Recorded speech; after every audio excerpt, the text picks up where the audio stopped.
وسلم على رسول الله. السلام عليكم، مرحبا بكم في قناه شيف امين وامه. اليوم نقدم لكم ايس كريم ديال الحامض المحب للجميع. انا من محبين الحامض، كنستعملو بزاف. يلا معنا نشوفوا المقادير وطريقه التحضير.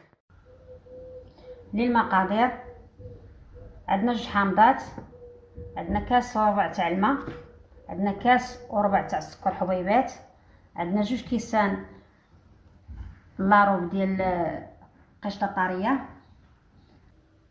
للتحضير غناخذ الحامض غنعصرو هو الاول حيت غنحتاج غير الماء ديالو، غنعصرو نطلقاو.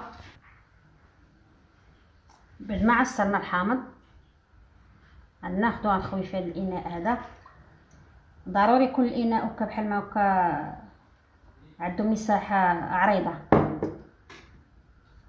انا غنقول لكم علاش. غنزيدو عليه الماء،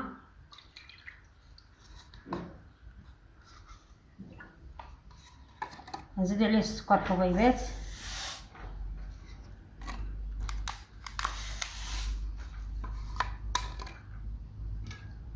نخلطو الكل.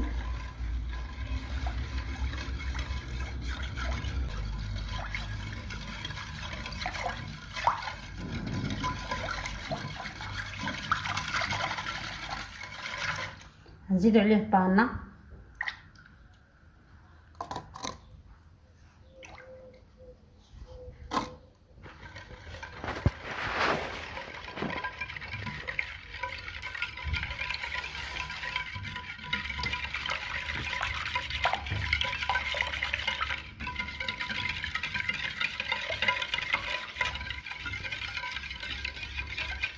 بعد ما نخلطو الكل غنخليه بحال ما هكا ونخشيه في الكونجيلاتور، نغطيه ونخشيه في الكونجيلاتور. من بعد نتلاقاو.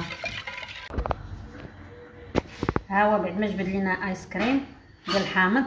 انا علاش درتو في هذا الاناء هذا واسع باش دغيا يتهرس لينا بسهوله، حيت غنعاودو نطحنوه بحال ما الطريقه هذه.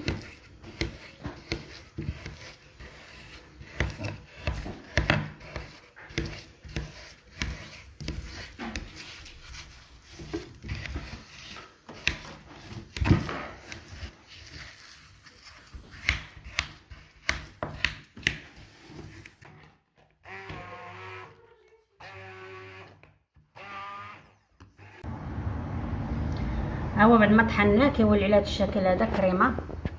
غنديروه في اناء اللي غادي تحاولوا تكونجولي فيه. ندخلوا المجمد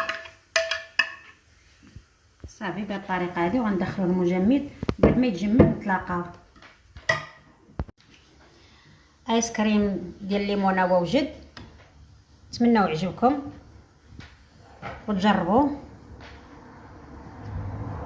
دعمونا باللايك والاشتراك، ودائما تسناونا مع الجديد.